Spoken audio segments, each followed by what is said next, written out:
กองบัญชาการทหารแขวงหลวงน้ำทาได้เปิดอบรมฮัดแอบเวียงงานศึกษาป้องกันชาติให้วิทยาลัยครูหลวงน้ำทาและโรงเรียนมัธยมสมบูรณ์สาธิตในวันที่12เดือนมังกรนี้อยู่ที่สโมสรวิทยาลัยครูหลวงน้ำทาโดยการเป็นประธานของสหายพันโทโศกสวรรค์พลตะมองหัวหน้าแผนกการทหารท้องถิ่น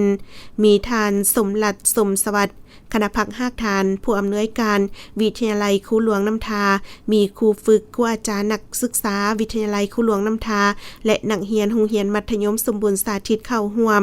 ท่านนางจอมศรีธนงจิตห้องหัวหน้าแผนกวิชาการผ่านข้อตกลงของผู้อำนวยการวิทยาลัยครูหลวงน้ำทาว่าด้วยการแต่งตั้งคณะผิดชอบฝึกอบรมวิชาศึกษาป้องกันชาติให้นักศึกษาวิทยาลัยครูหลวงน้ำทาโรงเรียนมัธยมสมบูรณ์สาธิตส่งเรียน2026ครั้งวันที่12หาวันที่13มังกร2026จากนั้นสหายพันโทลาพรมณีวงศ์ลาดห้องหัวหน้าแผนกการทหารท้องถิ่นได้ผ่านข้อตกลงอนุมัติเปิดอบรมของกองบัญชาการทหารแขวงและข้อตกลงแต่งตั้งของห้องเสนาธิการ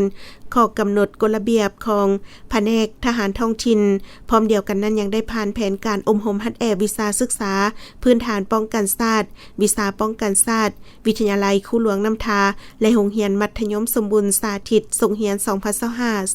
2025-2026ซึ่งการอบรมครั้งนี้รวมมี4ภาคคือภาคการเมืองภาคระเบียบรูปแถวภาคศิลปยุทธ์และภาคยุทธวิธีในนี้กำหนดเวลาอบรมและฮัดแอบนักศึกษา12วัน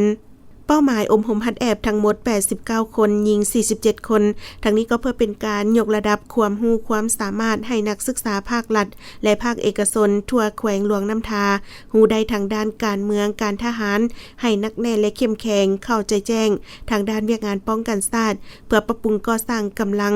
นักศึกษาให้มีความเข้มแข็งโอกาสดังกล่าวสหายพันโทโศกสวรรค์พลตะมองและท่านสมรัตน์พลสวัสดิ์ได้มีคำเห็นโอล้มหลายปัญหาสำคัญต่อพิธีอีกด้วย